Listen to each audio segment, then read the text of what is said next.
Hi, Gary here. Today we're talking about a process, naming it and owning it. Last time we kind of went through the why of this with W. Edwards Deming, and you need to know and name and understand your process. So what's in a name? Well, if I named this blog the 7 steps to creating a process, you'd say Stephen Covey, that's him, he owns that. If I said chicken soup for the process, you'd say Jack Canfield, he owns that.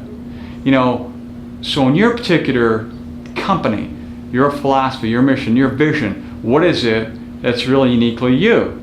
I want to talk about the name of itself, but I'm going to walk you through naming something as bland as delivering medical insurance. So let's say you're in the process of renewing your medical insurance policy, and it's Friday afternoon, and the 5th guy comes in to see you, 5th and final one, and sits down with you, and it opens up with him asking you a very pointed question about your company. He's asking about your philosophy, your mission, your vision. He wants to get to know about you. He wants to know where you guys are going. He's really having a great conversation with you, and you're really being able to communicate well with him, and you're really liking where this is going. But after half an hour, you kind of ask yourself, well, wait a minute, I'm just looking at buying medical insurance. So you ask this guy, hey, where are we going with this? And he says to you, look, we have a 4-step process.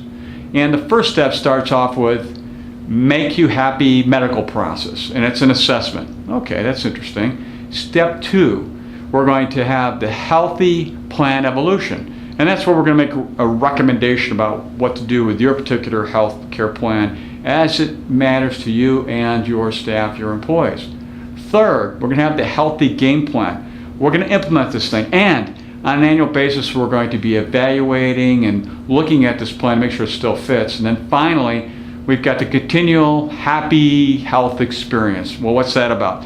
High level of service, constantly trying to keep all those nasty things and details away from you and your staff to take care of all the needs of everyone when it comes to their medical insurance and their medical needs.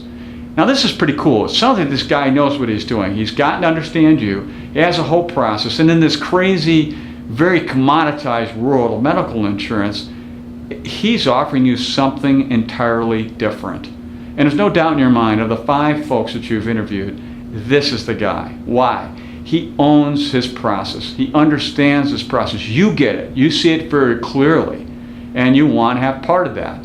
He's focused on you and your staff, not on his medical insurance companies and other folks. It's a totally different experience. And that's what we're talking about. So when you look at your company and you look at what you do, knock it down to 3 to 5 steps. Just come up with some names. I mean, it's a whole different process. It's a different area. And if you want to know more about that, we can provide you additional information. Just let us know. Just post an email to me, and we'll be glad to do that.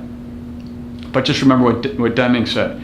If you can't describe what you do in a process, you don't know what you're doing. So until next time, enjoy.